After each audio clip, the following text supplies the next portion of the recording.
Hello everyone, welcome on काम zero. तो आज हम फिर से बात करने वाले हैं डेटाबेट के बारे में। तो इसके पहले भी हमने मतलब वीडियो अपलोड किया होगा, लेक्चर अपलोड किया है। वो डेटाबेट 1 था, ठीक है। उस डेटाबेट में क्या मतलब बात हुई थी, तो बात होती है कि डेटाबेट किसे कहते हैं, डेटाबेट का यूज क्या है, डेटाबेट पढ़ते क्यों हैं, ठीक है। और जो डेटाबेट को सॉल्व करने का तरीका है उसके बारे में बात किया गया था। और फिर डेटाबेट का जो प्रॉपर्टी, यहाँ देखिए प्रॉपर्टी नंबर 6 लिखा होगा, ठीक है, प्रॉपर्टी नंबर 6 लिखा है। तो इसके पहले यानी कि 5 या फिर 5 प्रॉपर्टी की बात हो गया है। उस वीडियो में मैंने बताया था कि कुछ लोग कहते हैं कि 6 प्रॉपर्टी है, कुछ बुक में रहता है कि 8 प्रॉपर्टी है, ठीक है। तो अपने हिसाब से लिखते हैं। तो जो मान लीजिए अगर आप 8 मान रहे हैं तो जो 7 प्रॉपर्टी वो पिछले वीडियो में एक्सप्लेन हो चुकी है। अगर आप 6 प्रॉपर्टी मान रहे हैं तो पिछले में 5 एक्सप्लेन हो गए। वो आपके ऊपर है, आपके साथ दबाव होना है, ठीक है। अब यहाँ पे देखिए, यहाँ पे फिर एक क्वेश्चन दिया गया है, ठीक है। मतलब ये क्वेश्चन, ये प्रॉपर्टी नंबर 6 का जो स्टेटमेंट है वो स्टेटमेंट काफी अजीब है। स्टेटमेंट लिखने से बढ़िया एग्जाम्पल से बता जाएगा तो ज्यादा बेटर रहेगा, ठीक है। तो इसके पहले अगर आपको मैट्रिसेस में कोई दिक्कत होगा तो आप उसके लिए एक अलग प्लेलिस्ट है, वहाँ पे जा सकते हैं।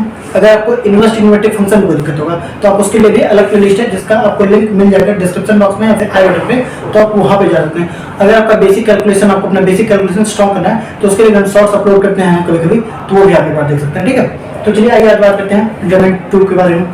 तो यहाँ देखिए, अगर कोई भी रो या अगर कोई भी कॉलम कुछ इस प्रकार है, मतलब कि आपको लगता है कि ये a+1 lambda a2 lambda 2 plus a3 lambda 3 अगर एडिशन के फॉर्म में है तो इस डिटर्मिनेंट को आप कुछ इस तरह में लिख सकते हैं a1 b1 c1 a2 b2 c2 a3 b3 c3 plus lambda 1 lambda 2 lambda 3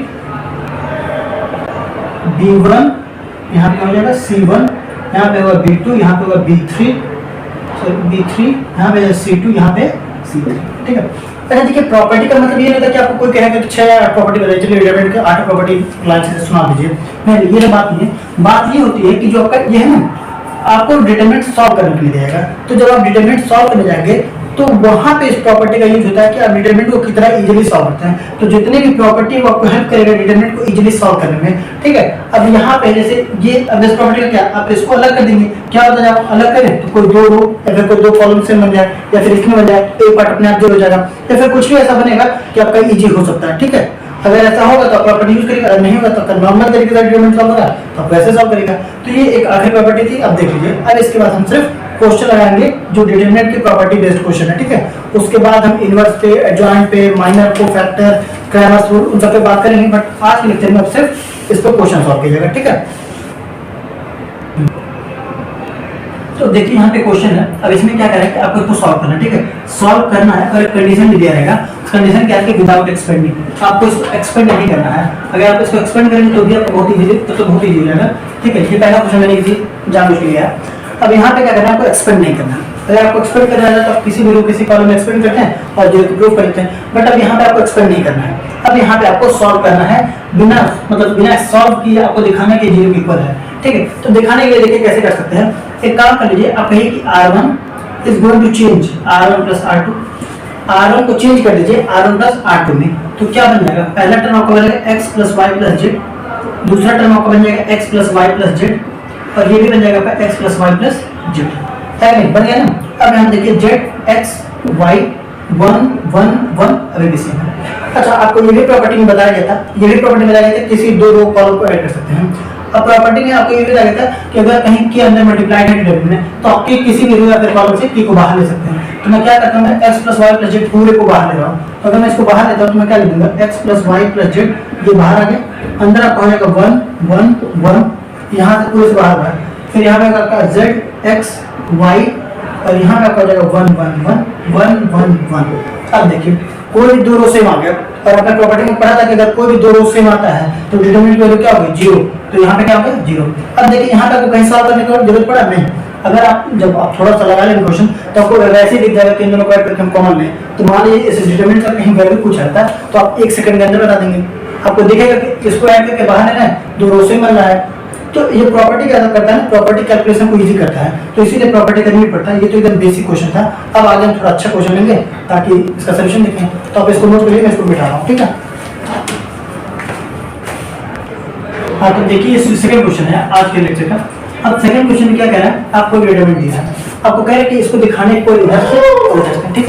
आपको इसको इक्वल दिखाना है। तो आप इक्वल कैसे दिखाएंगे, एक तरीका है, चलिए तुरंत एक्सपेंड कर लेते हैं।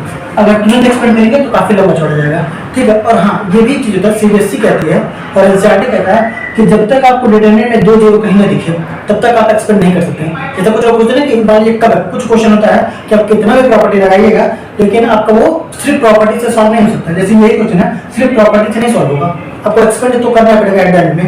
बट एक्सपेंड कहाँ करेंगे? एक्सपेंड तब करते हैं जब एटलीस्ट 2 जीरो आप दिखा लीजिएगा, कम से कम आप 2 जीरो कहीं बना लीजिए तब जाके एक्सपेंड करिएगा, ठीक है, वहां पे करना आता है। अब देखिए इसको सॉल्व करने का कई अप्रोच हो सकता है, लेकिन सबसे इजी अप्रोच है वो क्या है कि आप करिए 1/a और 1/b और 1/c से मल्टीप्लाई कर दीजिए। मल्टीप्लाई का क्या मतलब है, पहले रो में 1/a से, दूसरे रो में 1/b से और तीसरे रो में 1/c से। अब मल्टीप्लाई करेंगे, सॉरी इससे मल्टीप्लाई करना है, ABC भी आएगा, क्योंकि देखिए आप किसी में कोई चेंज तो नहीं ला सकते ना। अगर आप ABC से डिवाइड करें तो ABC से मल्टीप्लाई करना पड़ेगा। मैं 1/a से मल्टीप्लाई करने की बात कहूँ या फिर मैं कहूँ आप a से डिवाइड करिए, बात तो सेम है ना। तो मैंने ABC, आप इसको ऐसे लिख लीजिए, आपको अगर कोई देखने में दिक्कत हो रही है ABC और यहाँ पे लिखोगे AB, कोई समस्या? 1/a का मल्टीप्लिकेशन इसमें हो जाएगा, 1/b का मल्टीप्लिकेशन इसमें एंड 1/c का मल्टीप्लिकेशन इसमें। अगर ये हो रहा है तो बाहर क्या बचेगा? आपका ABC बचेगा। अगर बाहर आपका ABC बचेगा तो यहाँ पे क्या बनेगा? देखिए 1/a + 1, ठीक है ना। यहाँ पे आपका बनेगा 1/a, एक काम करिए इसको ऐसे लिखिए +1 1/a और यहाँ पे बनेगा आपका 1/a। यहाँ क्या बनेगा? यहाँ पे बनेगा 1/b, यहाँ पे आपका बनेगा 1 + 1/b और यहाँ पे बनेगा आपका फिर से 1/b, ठीक है ना। यहाँ पर क्या बनेगा? 1/c और यहाँ पे बनेगा आपका 1 + 1/c, ठीक है ना।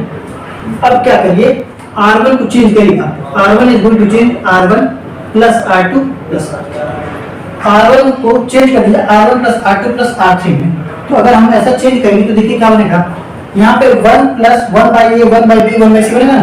तो ये क्या बन जाएगा? 1 + 1/a + 1/b + 1/c। सेम यहाँ पे बनेगा और सेम यहाँ पे बनेगा। तो यहाँ पे लिखिए 1 + 1/a + 1/b + 1/c and same here 1/a + 1/b + 1/c। Is there any problem? No. Now in the R2 1/b and 1 + 1/b 1 + 1/b and again 1/b, R3 1/c 1/c 1 + 1/c। Is there any problem? No. Again here, अब आप क्या करिए, इस पूरे जो term है इसमें से इसको 1 + 1/a + 1/b 1 + 1/c को कॉमन टेक लीजिए, ठीक है, take out as a common. अगर आप इसको कॉमन लेते हैं तो देखिए बाहर आपका क्या आएगा।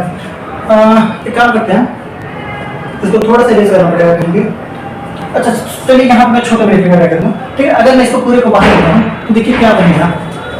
अब ये चीज आपका देखिए पहले से ABC देखिए पहले से बाहर है, तो अगर ABC बाहर है तो मैं इसको लिख सकता हूँ ABC और ये जो पूरा टर्म बाहर आ रहा है तो 1 + 1/a। तो काम कर लेते हैं, क्वेश्चन को ही इरेज कर देते हैं ना। देखिए आप क्वेश्चन को अब लिखने क्वेश्चन का जगह नहीं है तो क्वेश्चन को इरेज करता हूँ, ठीक है। उसको देखिए अगर ABC था तो ABC तो आपका बाहर रहेगा ही रहेगा और जो कॉमन लेना उसमें से 1 + 1/a + 1/b + 1/c, इतना बाहर है। अब अंदर आपका क्या बच रहा है? 1 1 1, यहाँ पे 1/b 1 + 1/b अगेन 1/b और यहाँ पे क्या है 1/c 1/c 1 + 1/c, ठीक है। आपका ये हो गया। अब आप क्या कहेंगे, आपका क्वेश्चन ये है ना, क्वेश्चन मैं देता हूँ, आप क्वेश्चन नोट कर लिए होंगे। अब आपका पहला स्टेप ये हुआ, सेकंड स्टेप ये हुआ, जब आपने ये किया तो ये हुआ। अब मैंने इसको कॉमन ले तो ये बना। अब यहाँ से आप करिए कि C1 is going to change, sorry C2 is going to change C2 - C1 and also C3 is also going to change C3 - C1। जब आप ऐसा करेंगे तो यहाँ और यहाँ पे जीरो बन जाएगा, ठीक है। जैसे मैंने बोला था ना कि जब तक 2 जीरो नहीं बनेगा तब तक आप एक्सपेंड, यहाँ पे भी एक्सपेंड करेंगे तभी आ जाएगा, पर जब तक आपको 2 जीरो दिखाना पड़ेगा, रूल है। जब भी आप बोर्ड में क्वेश्चन सॉल्व करेंगे तो ऐसे करना पड़ता है। तो यहाँ के लिए होगा 1 1/b 1/c, यहाँ पे क्या बन रहा है 0 0, ठीक है।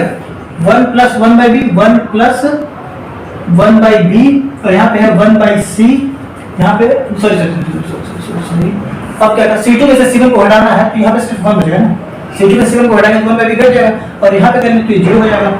अगेन 1/b, अब C3 में से C1 को हटाएंगे तो b यहाँ पे भी 0 बनेगा और यहाँ पे आपको बनेगा 1, ठीक है।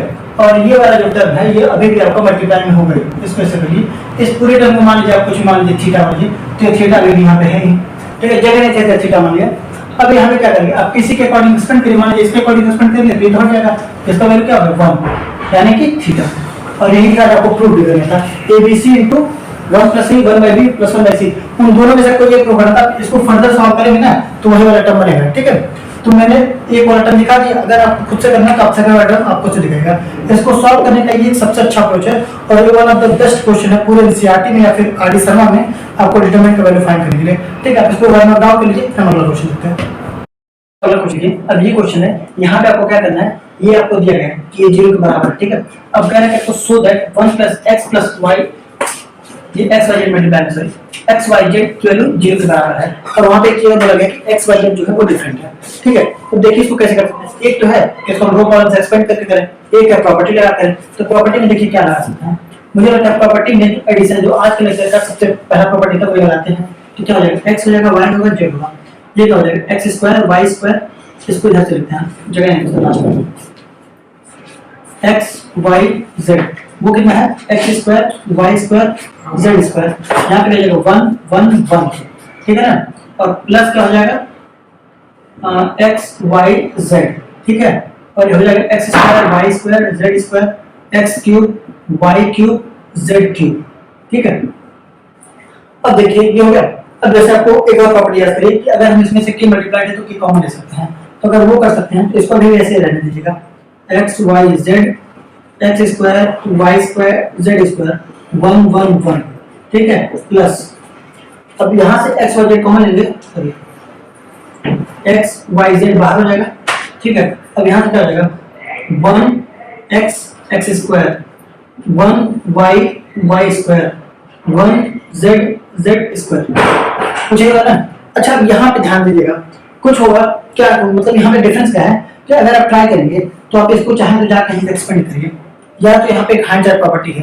अब प्रॉपर्टी क्या है कि आप इसको देखिए, जो ये है और ये है, अगर मैं इसमें दो बार इंटरचेंज कर दूं, मतलब क्या, इसमें अगर इवन नंबर ऑफ इंटरचेंज कर दूं तो ये मैट्रिक्स से सॉरी डिटरमिनेंट से मिल जाएगा, और इवन नंबर के साइन में कोई फर्क नहीं पड़ता। इसमें करना क्या पड़ेगा, अब इसको अच्छे देख लीजिए, आप कर इसको करिए C1 is going to change C1 C3 से करिए, C1 को C3 से करिए तो 1 यहाँ हो जाएगा और फिर x² y² z होगा, और एक बार फिर कर लीजिएगा C2 और C1 को इंटरचेंज करिएगा। जब ये दो आप इंटरचेंज करेंगे तो ये सेम बन जाएगा, और अगर ये सेम बन गया तो इस पूरे डिटरमिनेंट को कॉमन लीजिए। इस पूरे डिटरमिनेंट को अगर कॉमन लेते हैं तो देखिए क्या बनेगा x y z x² y² z², यहाँ पे आपका 1 1 1, ठीक है, और ब्रैकेट में आपको मिलेगा 1 + x y z, है कि नहीं। इसमें ब्रैकेट आपको मिलेगा 1 + x y z, ठीक है ना। यहाँ पे हमने दो ऑपरेशन लगाया तो डिटरमिनेंट सेम हुआ तो कॉमन ले लिया। अब इसको सॉल्व करना है, इसको सॉल्व करने के लिए क्या करिए ना, कहिए कि r2 r1 नहीं, r2 is going to change r2 minus r1, r3 is going to change r3 minus r1, बस इतना करिए आंसर आ जाएगा। यहाँ पे क्या हो जाएगा, r2 में से पहला तो सेम रहने वाला x x² 1, यहाँ देखिए क्या हो जाएगा y minus x, और यहाँ पे z minus x, यहाँ पे y² minus x² और यहाँ पे z² minus x², और यहाँ पे क्या होगा 0 0 0, है ना। और बाहर क्या है 1 + x y z, और ये देखिएगा ये आपको याद है कि ये 0 के बराबर अभी भी है, ये 0 के बराबर है, यहाँ पे भी 0 के बराबर है, यहाँ पे भी 0 के बराबर है, और यहाँ पे भी 0 के बराबर है, हर जगह 0 के बराबर है, उसमें कोई दिक्कत नहीं है। एक काम करने के लिए मैं क्वेश्चन थोड़ा सा इरेज कर देता हूँ वरना पूरा सॉल्यूशन हो नहीं पाएगा। अब देखते रहिए, ठीक है। अब यहाँ देखिएगा इसको मैं एक्सपेंड करता हूँ किसके, कॉलम 3 के अकॉर्डिंग, तो 1 बाहर होगा, या फिर एक्सपेंड करने से पहले एक चीज आप देख लीजिए, यहाँ से y - x और z - x के बाद कॉमन लीजिए, ठीक है ना। या फिर एक्सपेंड कर ही लेते हैं क्योंकि कॉमन लेने फिर जगह कम हो जाएगा, ठीक है। तो 1 को बाहर निकलिए तो ये पूरा टर्म रिटर्न कैंसिल हो गया, बनेगा क्या y - x और यहाँ पे z² - x², ठीक है ना। फिर माइनस का साइन z - x और वहां पे क्या है y² - x, ठीक है ना, कोई दिक्कत नहीं है। और बस ये हो गया। अब क्या, और ये 1 प्लस एक्स वाई जेड तो आपका है ही, फिर 0 तो बना देंगे। ठीक, अब यहाँ देखिए आपको y माइनस एक्स है, यहाँ पे y square minus square x square है, मतलब कि a minus a square minus b square है, a minus b a plus b के फॉर्म में लिखेंगे। अगर ये क्या, तो यहाँ से हम y माइनस एक्स, एक बार बस सुन लीजिए, देखिए आगे z माइनस इस इतने पूरे को कॉमन लेता हूँ, तो यहाँ से तो y माइनस एक्स गया और z माइनस एक्स, यहाँ पे क्या z प्लस एक्स और z माइनस एक्स लगा देता, तो z माइनस एक्स बाहर निकल गया, तो यहाँ क्या बचेगा z प्लस एक्स बचेगा। यहाँ क्या होगा, यहाँ से आपका y माइनस एक्स बाहर चला गया और z माइनस एक्स बाहर आ गया, तो यहाँ बचेगा क्या, बचेगा x plus y is positive but minus है, तो माइनस x और माइनस y कर देगा इसको, और ब्रैकेट में आपको 1 प्लस एक्स वाई जेड तो है ही 0 के बराबर, यहाँ से ये अब क्या होगा, x से x कटेगा तो बनेगा आपका y minus x z minus x, ठीक है, और क्या बचा यहाँ से z माइनस वाई, और यहाँ पे बचेगा आपका 1 प्लस एक्स वाई जेड की वैल्यू 0। अब वहां पे देखिए बोला गया कि x y z डिफरेंट है, जब ये चीजें मल्टीप्लाई में रहती हैं तो देखिए या तो ये 0 के इक्वल होगा, या तो ये 0 के इक्वल होगा, या तो ये 0 के इक्वल होगा, या तो ये 0 के इक्वल होगा। अगर इन तीनों में से कोई भी 0 के इक्वल हुआ तो ये वाला जो कंडीशन था ये वायलेट करेगा, जो आपका ये कंडीशन क्वेश्चन में दिया था ये वायलेट कर जाएगा। अगर वो कंडीशन वायलेट, हम कंडीशन को वायलेट करा नहीं सकते ना, तो अगर उसको वायलेट नहीं कराना इन सबको छोड़िए, तो इसको आपको 0 के इक्वल दिखाना पड़ेगा, और यहाँ से आपका प्रूफ होगा कि 1 plus x y z equal to 0। तो क्वेश्चन अच्छा था, इसको आपके बाद पूरा नोट कर लीजिए सॉल्यूशन, फिर मैं इसके लिए कर दूंगा और अगला क्वेश्चन सॉल्व करते हैं। ठीक, हाँ, तो अगला क्वेश्चन देखिए, यहाँ पे क्या करना है, ये आपको प्रूफ करना है, या कोई डिटरमिनेंट गिवन है, आपको ये प्रूफ करना है, तो फिर वही बात है, या तो डायरेक्ट कर सकते हैं या तो प्रॉपर्टी कर सकते हैं। देखिए कैसे कर सकते हैं।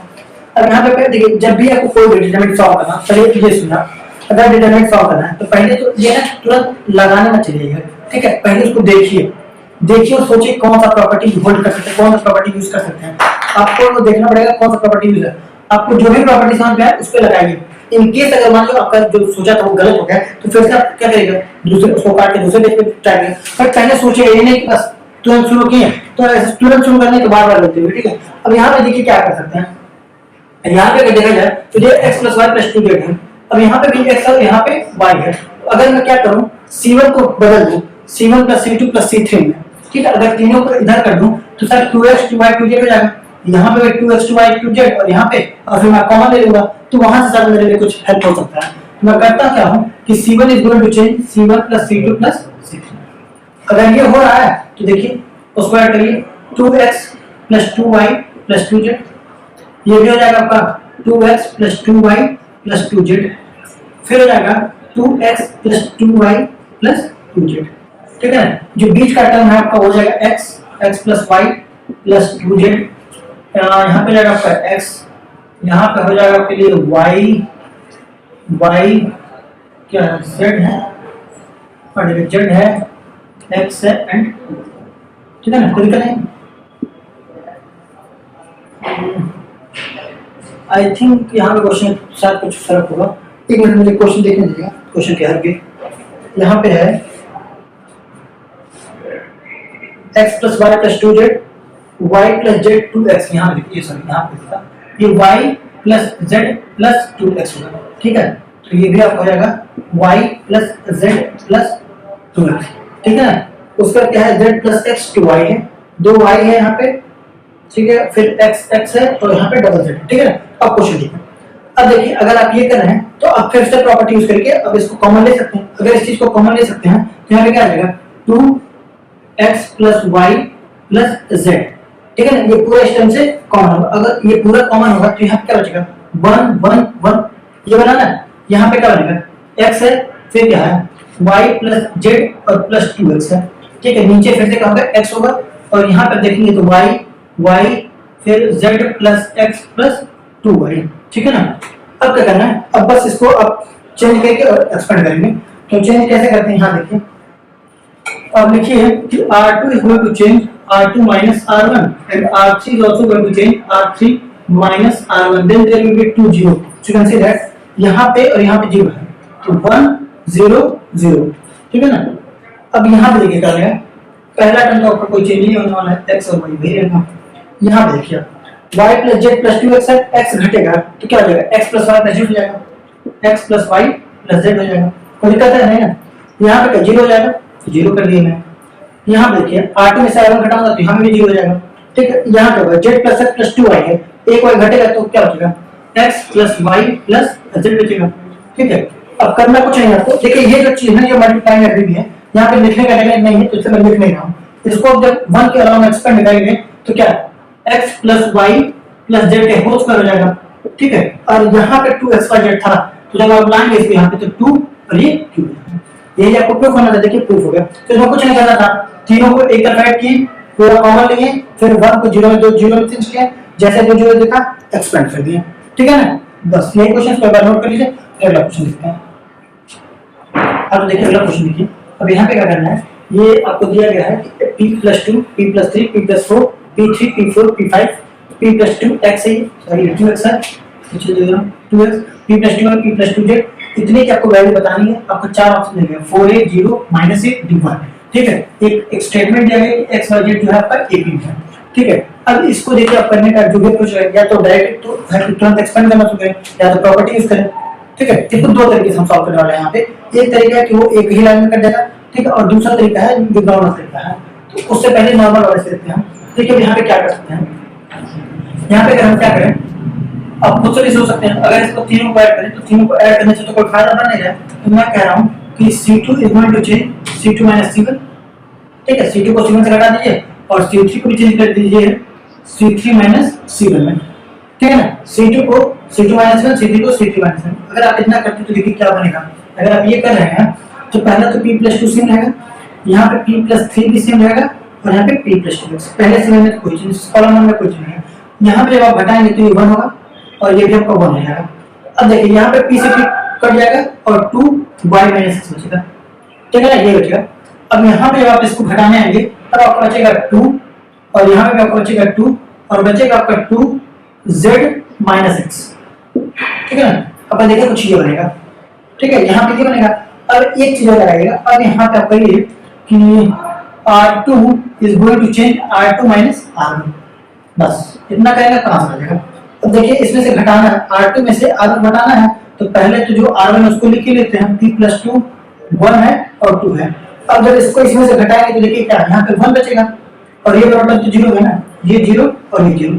ठीक है ना, और यहाँ पे p+2x 2y - x 2y - x 2z - x 2z - x। ठीक है ना जी, तो देखिए क्या यही बन गया, इसमें रिड्यूस हो गया। अब यहाँ पे कुछ नहीं करिए, बस इसको ऐसे काटिए, इसको ऐसे काटिए, इसको एक्सपेंड करिए, क्या बन रहा है, तो आपका बन रहा है 2z - x। यहाँ पे 2z - x बना। ठीक है, और यहाँ पे क्या 2 है ना, तो बनेगा आपका -4y - x। ठीक है ना, कुछ ये बनेगा। और अगर ये बन रहा है तो इसको थोड़ा सा करिए, तो ये क्या होगा 2z - 2x फिर -4y, और ये करेगा +x। ठीक है, तो यहाँ टोटल क्या आ रहा है सब फिर आ रहा है 2z - 4y 2z - 4y -2, और क्या है एक है प्लस -x। इतने की वैल्यू का क्या होगा, इतने की वैल्यू आपको इस वैल्यू बतानी है। ये आपका बन क्या है, इसकी आपको वैल्यू बतानी है। अगर कोई चीज AP में है तो क्या इसको मैं y - x और z - y लिख सकता हूं, तो 2y = x + z होता है। अगर कोई 3 नंबर AP में है तो वो कुछ इस फॉर्मेट में लिखा जाता है। अगर इस फॉर्मेट में लिखा जाएगा तो यहाँ पे देखिए एक बार, हाँ तो यहाँ देखिए, अब यहाँ पे क्या होगा, यहाँ पे 4y है ना, तो जो यहाँ से 2y का वैल्यू है उसको लाके यहाँ पे रखिए, तो क्या हो जाएगा 2z होगा। ठीक है ना, माइनस 2y है, तो एक मिनट इधर में 2 से मल्टीप्लाई कर देना और इधर में 2 से, तो क्या हो जाएगा -2x and -2z and -x। तो क्या हो जाएगा, यहाँ से 2z से 2z कटेगा, -2 से -3x -3x -x किसी ऑप्शन नहीं है, एक बार इनका कैलकुलेशन चला पड़ेगा। ये 1 2 1 2 है, ठीक है, इसको 0 तो 2z -x है।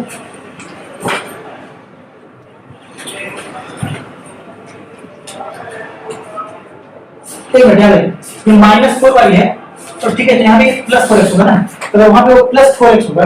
ठीक है, एक बार इसको फिर से लिखना पड़ेगा। तो ये जो टर्म है इसको फिर से यहाँ देखिए, 2z और -2x और +2x, तो ये हो जाएगा आपका +2x।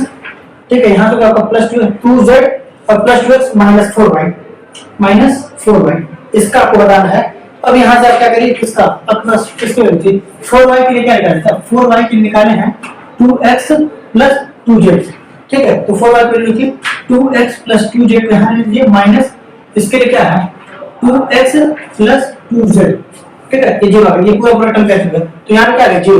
तो अगर जीरो आ गया तो ये आंसर आपका क्या होगा, जीरो सही जाएगा ना। ऑप्शन बी आपका क्या है, ऑप्शन बी करेक्ट है यहाँ पे जीरो। यहाँ पे थोड़ा कैलकुलेशन मिस्टेक हुआ था, यहाँ पे 4 मल्टीप्लाई किया था तो गलती से छूट गया था ना, तो उसको आप फिर से देखिएगा।